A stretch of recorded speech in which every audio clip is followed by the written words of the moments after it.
नमस्कार, मी संयोगिता आणि आपण पाहता चाळीसगाव डांगांची ओळख सुराज्य मराठी। पाहुयात आजची घडामोड।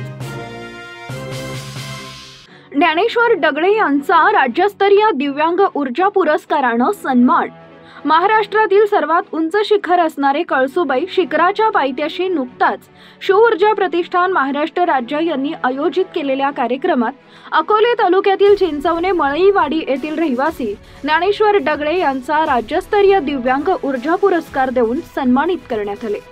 श्री डगळे हे अकोले तालुक्याचे गट शिक्षण अधिकारी अभय कुमार वावळ, विस्तार अधिकारी सविता कचरे, केंद्र प्रमुख बाळासाहेब जाधव, शाळेचे मुख्याध्यापक विकास कडाली यांच्या मार्गदर्शनाखाली कोहंडी इथं प्राथमिक शिक्षक पदावर काम करत आहेत। गेली अनेक वर्षापासून शिक्षण क्षेत्रातील विशेष काम व सामाजिक बांधिलकी जपत स्वतः अस्थिव्यंग असताना सामाजिक क्षेत्रात दिव्यांगांसाठी अपंग प्रमाणपत्र, सर्व शिक्षा अभियान अंतर्गत शिष्यवृत्ती योजना, 3 चाकी सायकल, काठी, कुबड्या, बूट मिळवून दिलेत। तसेच घरकुल योजना, संजय गांधी निराधार योजनेअंतर्गत लाभ व UID मिळवून देण्यासाठी प्रयत्न करत आहेत। महाराष्ट्रातील सर्वात उंच शिखर कळसुबाई सलग 4 वेळा सर केलंय। क्रीडा स्पर्धा, विविध गुणदर्शन स्पर्धेसाठी उल्लेखनीय कामगिरी केली आहे। गेली 12 वर्षापासून प्रतिष्ठानकडून राज्यस्तरीय दिव्यांगांनी ऊर्जा पुरस्कार दिला जातो।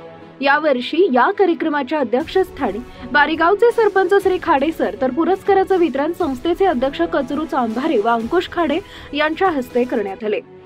यावेळी महाराष्ट्रातून अनेक दिव्यांग बंधू भगिनी मोठ्या संख्येने उपस्थित होते। शरीर दुभंग असलं तरी मन मात्र अभंग आहे या ब्रीदवाक्यानुसार स्वतःचा आत्मविश्वास बाळगून इतर दिव्यांगांना ऊर्जा देण्याचं काम ही संस्था करते। अशा पद्धतीने ज्ञानेश्वर डगळे यांनी देखील आतापर्यंत अस्थिव्यंग असतानाही अनेकांना मदतीचा हात दिला।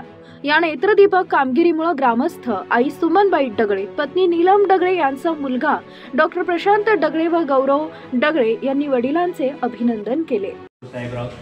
माझं मुलगा चिंचवणे, मी सध्या राजूला राहतोय, मी सध्या प्राथमिक शिक्षक।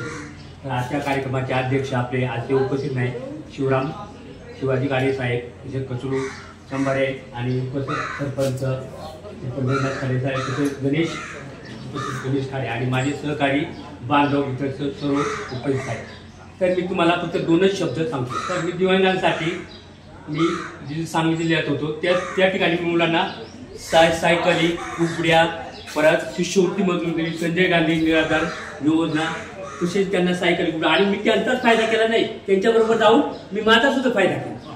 मला प्रमाणपत्र, परत काठी असं, आणि कॅम्प असताना मला सुद्धा मुलांना कुणाला सायकली मिळाल्या, कुणाला पायाचे असं मिळालं। माझी मुख्यमंत्री आपले गृहमंत्री RR पाटील यांनी एक कॅम्प केलं होतं, त्यावेळी त्यांनी राजस्थानवरून आले होते, किंवा मी त्यांना माझ्या शाळेतील मुलांना सुद्धा बूट, कुणाला बूट दिले, परत चप्पल स्टँड ह्यात वगैरे अशा पद्धतीनं। तर मी शिक्षक असल्यानं मी माझे विद्यार्थी गुणदर्शन स्पर्धेमध्ये आणि क्रीडा स्पर्धेत सुद्धा ते तालुक्यापर्यंत, जिल्ह्यापर्यंत गेलेलं आहे।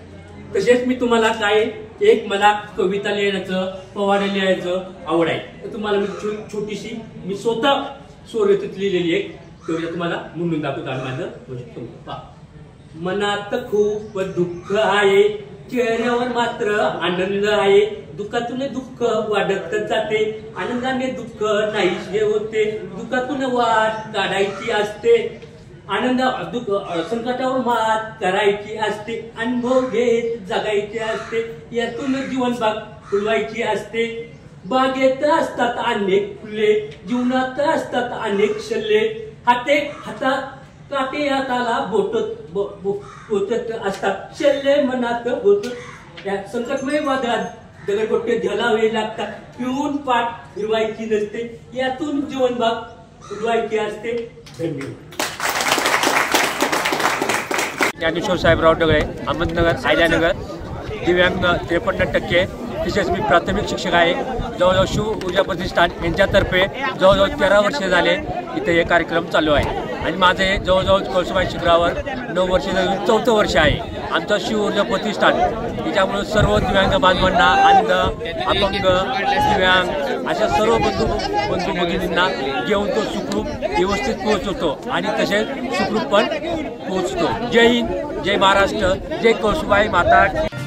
आपल्या सुराज्य मराठीच्या YouTube चॅनलला सबस्क्राईब करायला विसरू नका।